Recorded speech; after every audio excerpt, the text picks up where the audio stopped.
This segment of CoastLife is sponsored by Coastal Comfort Heating and Air Conditioning.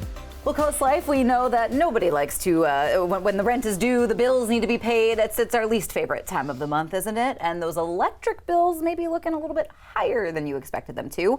And to tell us about some tips and tricks and things that we can do to save a little bit of money is Lacey Coleman, president of Coastal Comfort. And I love chatting with you, Lacey, because every time you're here, I learn something new, because I am not an HVAC expert, but you are. And you do have some things that people can do to try and reduce that bill at least a little bit.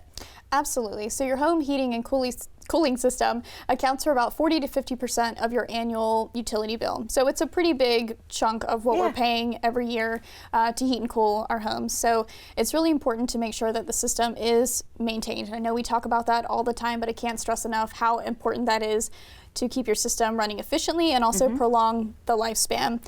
But also, you know, when you are purchasing new heating and air conditioning equipment, it's important to pay attention to the Energy Star rating. So for gas furnaces, you want to pay attention to the AFUE, so it's the annual fuel utilization efficiency. Okay. So the higher the number, so we install furnaces that are 98% efficient. So that means sounds pretty good. Can't get better than that. And then for heat pumps, we have your SEER rating and your EER and your HSPF. So the higher those numbers, the better you are with your energy savings. So other things that you can do around the home other than install a heating and air conditioning system that is more efficient, especially if your system is 20, 30 years old.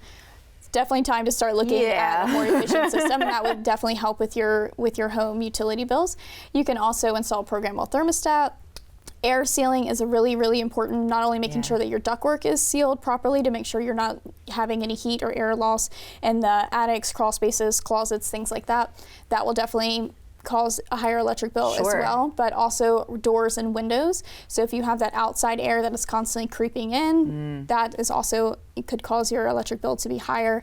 You can also have a home energy audit through the state of Delaware. The Energize Delaware program is an excellent program. There's tons of rebates that are available through that program, and it'll really help identify replacing doors and windows. Of course, when you start getting single pane versus double pane, things like that. I'm not a window expert by any means, but there's a lot of things that can be done around the home that would help lower those energy bills. It's a really hot topic right now. We're getting a lot of calls. I'm seeing a lot of posts and buzz along social media. We're seeing customers that have electric bills that are doubling and tripling, unfortunately, because of regulatory changes and things like that. It's the time of year, and with the systems running more right now, we're definitely seeing a spike in those energy bills. Absolutely, and I think getting those areas of your home inspected, because again, how many times do you look in your closets or your attic or your crawl space? You don't know if air is escaping in those areas. So is that something that like you said, that program should be called and help you out, or is that something Coastal Comfort can take care of in a regular inspection? Yeah, for a regular inspection, we would inspect the ductwork anyway, just to make sure that your return and supply plenums aren't falling down, different things like that.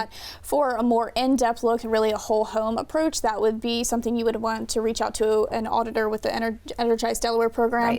They would really I think they do like a pressure test kind of deal on the whole house, and then they can really evaluate the insulation. There's a lot of different factors, and then they can make recommendations. And through that program, there's also rebates available for all of the things we mentioned, including HVAC replacements as well. And it's a good chunk of change, and it really helps you maybe push you into a more efficient system that maybe you wouldn't have been able to afford without the rebates. So a lot of people don't think about their heating and air conditioning system. It's not the most exciting thing. It's not a new kitchen. It's not new floors. We love to come home and see that. But when you come home and it's really, really hot in your house, or or really, really cold, and you have that kind of cold air smack you right in the face when you walk in, then you start thinking about wanting it to work. So it's important to maintain it and, think about it a couple times a year, have it maintained. We recommend twice a year, once in heating mode, once in cooling mode, have those air filters replaced, coils clean, drains clean, have the heat exchangers on gas furnace should be inspected every year to make sure that, they're not compromised and, running and potentially causing chemicals and things to be released in the house that you don't want to be. That's what we don't want. No. I also think it's a good, reminder too for folks that are maybe, getting ready to sell a home or prepare a home or buy a home. Like, are those a sort of thing that Coastal Comfort would also inspect too, so that a buyer or seller knows what they're walking into with their HVAC unit? Absolutely, and I think that's a great idea. Honestly, we have people that call frequently. They've just bought a home and one, they don't really understand what they have. Sure. And, that's, I wouldn't. which is completely fine, especially as a first-time home buyer. That's a lot of information to think about at once and take into consideration. So not only can that inspection, we can go over everything to make sure that it's working properly, any concerns that we see, but we can also explain the operation, what to expect, how often it should be maintained, and different things. Recently in my HOA, and it's not necessarily heating or related, but someone posted, hey, I filled my tub up once and I don't have any more hot water. Is this normal? And that may be something that people don't think about, but if you have a tanked water heater and that is a 40, 50, 60 gallon and you fill up a tub, the average tub holds 40 to 70 gallons. So filling it up one time would deplete your tank. So, someone that has needs to be able to fill up a tub, wash dishes, do laundry, take showers and everything immediately after, having a tankless water heater might be a better, option for them, because then they have endless hot water.